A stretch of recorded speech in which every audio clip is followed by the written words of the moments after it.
Well, let's talk draft because the Falcons are out of the playoffs after losing to the Panthers and the Buccaneers beating the New Orleans Saints. So, all we have to look forward to now is free agency in the draft until the start of the 2025 season. We'll look at the updated draft order in just a moment, but just some final thoughts from this game before we check out where the Falcons pick.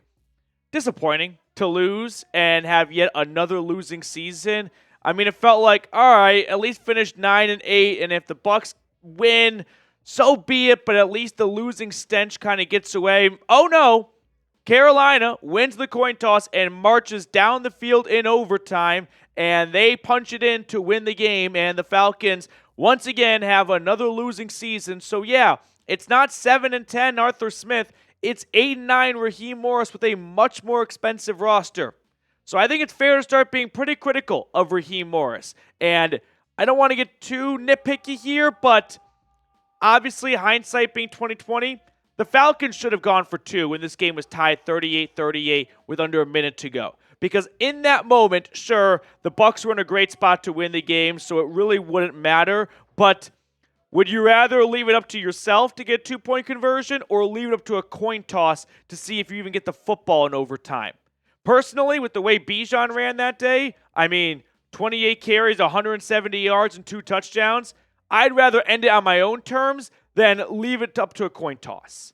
But Raheem Morris, once again, at least he learned timeouts today, by the way. Did you guys notice to end the first half, it was an identical situation, 40 seconds left, 2 timeouts. The first play is like an 18-yard gain, and Morris calls a timeout, unlike the Commanders game last week. So, progress. But now let's look at the draft order. It is all finalized 1 through 18 for every team that's not in the playoffs. The Titans have the first overall pick. There's already some chatter that they like Cam Ward. The Browns pick number 2. They might trade that to a team like the Raiders, who want to move up and get Shedeur Sanders. Giants at 3. Patriots, win, and they fire Gerard Mayo after the win. They go from picking 1 to picking 4. The Jags are picking 5. Then the Raiders, the Jets, the Panthers, the Saints, and then the Bears round out the top 10. So there's your top 10, and here come the Atlanta Falcons. They are picking 15th overall, behind the 49ers and the Cowboys. The Dolphins, Colts, Falcons, and Cardinals are all 8 and 9. The tiebreaker is strength of schedule. The Dolphins have the easiest strength of schedule, so they go first, with the Cardinals having the most difficult strength of schedule, which is a little surprising because the 49ers are in their division. But anywho, so Atlanta picks 15. Let's take a moment to talk about who the Falcons could target with that 15th overall draft pick. To me, it's a no-brainer. Defensive line, pass rusher. They have to go with that position group. Now, unfortunately, they do not have a long, history of storied success of developing pass rushers, but they got to try at least. I wouldn't mind if they double-dipped pass rusher in free agency and in the draft. Now, we have a long ways to go until late April when the first round of the draft gets underway on April 25th. But one name that I want to put on your radar right now, James Pierce Jr. I know I have a lot of bias coming through. He went to my alma mater, Tennessee, but he is a bendy, athletic, twitchy pass rusher, a little bit reminiscent, here's a deep cut, ready, of Leonard Floyd coming out of Georgia, who's had a really successful NFL career. Now, my hiccup with Pierce for the Falcons is he's going to require some coaching and some development because he's got a great knack of generating pressure, getting to the quarterback, but he needs to learn to finish off plays. And I worry Atlanta might not be the best fit when it comes to coaching and developing a pass rusher. I know there's a brand new coaching staff and all that, yada, yada, yada, but there is just something in the water in Flowery Branch of our pass rushers are not very good. Although, while they didn't come to play against the Panthers, they were the best in the NFL the 5 weeks going into Week 18. But it's got to be pass rusher for Atlanta. If it's not pass rusher, you could convince me on a corner if there's one worth taking right there. Like if Will Johnson from Michigan were to fall, I'd be all over that. I think Will Johnson's going to be an absolute stud. I don't think A.J. Terrell showed us anything this year to believe, even with Terrell commanding half the field, we don't need a corner. No. I'd be open to corner. Probably nothing on offense. I just feel like you have made a lot of investments into the offensive side of the football. Like you've got Michael Penix, who we'll talk about in a moment, and just his 2024 season wrapping up. But to me, I think it's got to be edge rusher. If it's not, say, my guy from Tennessee, James Pierce Jr., a couple other names just to keep an eye on for some off-ball linebackers and edge rushers here. Sorry, I'm pulling up my list right now. Obviously, Georgia's got there, Jalen Walker, Jahad Campbell, two off-ball linebackers, but a couple outside linebackers. Abdul Carter's going to be gone. Mykel Williams from Georgia. Bulldogs fans know him all too well. I'd be on board with that pick. Don't expect to get Carter from Penn State. He's going to be gone. So, outside linebacker, Mykel Williams and James Pierce. And then true defensive ends, Nick Scorton. He went to Texas A&M. He transferred there from Purdue. That's one name to watch for. Shamir Stewart from A&M as well. Ohio State, they've got a guy named JT Tulimolu. He was a big 5-star recruit. Never really lived up to the 5-star billing, but he had a good senior year, and he still does right now for the Buckeyes. So there's a couple names to watch for right there. At cornerback, if Atlanta wants to go that direction, you've got Travis Hunter, who's not going to be available at 15. Will Johnson from Michigan. Would not mind that pick. Right now, my rankings go like Mykel Williams, Will Johnson, and James Pierce. That's my top three. If you're like, Petey, who do you want the Falcons to draft? Mykel Williams, Will Johnson, James Pierce.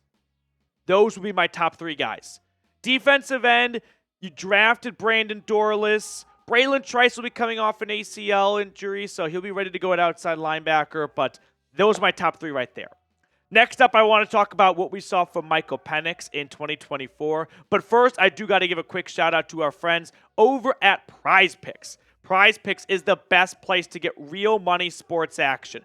With over 10 million members and billions of dollars in awarded winnings, PrizePicks has made daily fantasy sports accessible to all. You just pick more or less on at least 2 player stat projections, and you can turn your cash into a whole lot more at PrizePicks. PrizePicks puts their members first, so all withdrawals are fast, safe, and secure. When my picks hit, I can get my money in as quick as 15 minutes.